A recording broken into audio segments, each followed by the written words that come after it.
The Miracle on the Hudson. It was a cold January afternoon in 2009. The skies over New York City were clear, and the temperature was just below freezing.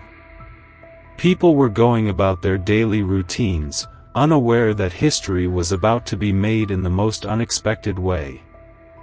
Captain Chesley, Sully Sullenberger and First Officer Jeffrey Skiles prepared for takeoff at LaGuardia Airport. They were flying U.S. Airways Flight 1549, an Airbus A320, bound for Charlotte, North Carolina.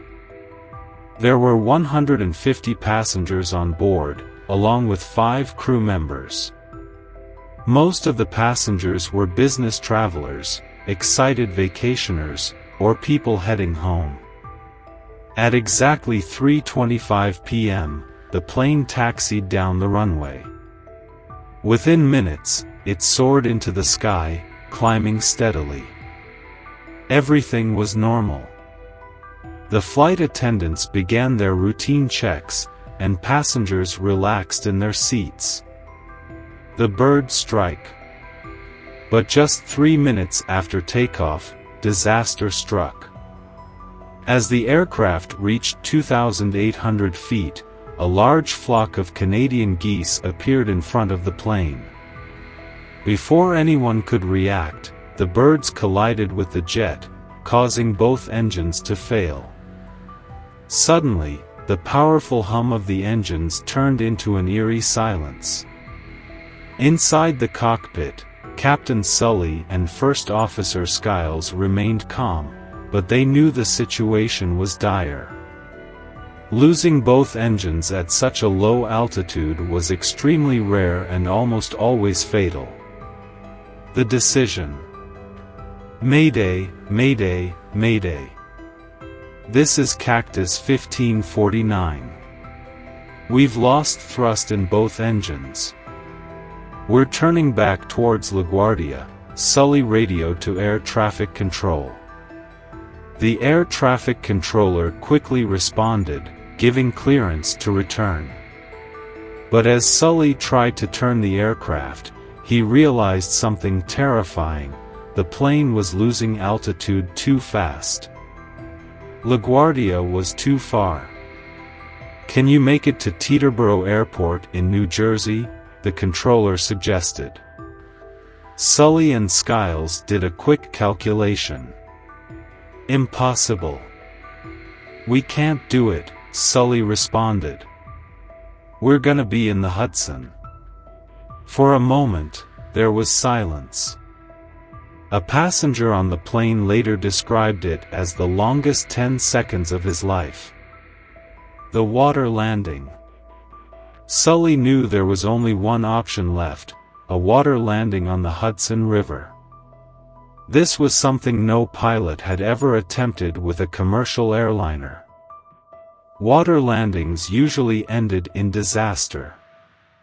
As the plane descended, Sully made an announcement. "Brace for impact." Flight attendants shouted, "Heads down." "Stay down," as passengers gripped their seats, eyes shut tight. Some whispered prayers, others held hands. Then, at exactly 3:31 p.m., the plane hit the Hudson River. The impact was hard but controlled. The aircraft skidded across the water before finally coming to a stop. Miraculously, the plane did not break apart.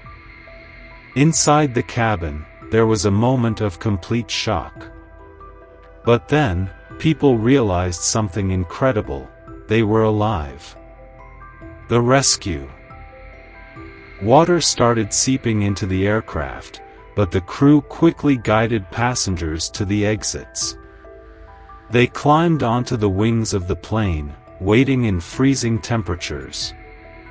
Nearby ferries, police boats, and rescue teams rushed toward the scene. Within minutes, they reached the passengers, pulling them to safety. Amazingly, all 155 people on board survived. A hero is born. The world soon learned about Captain Sully's incredible decision-making and skill. Aviation experts said that without his calmness and experience, the flight could have ended in tragedy. The event was called the Miracle on the Hudson. Sully was hailed as a hero, but he remained humble. He said, "I was just doing my job." Even today, this story is remembered as one of the greatest moments in aviation history, a reminder of courage, teamwork, and the power of a calm mind in a crisis. The end. Thanks for watching. For more story, please subscribe our channel. If you want to share your story by email given in the description.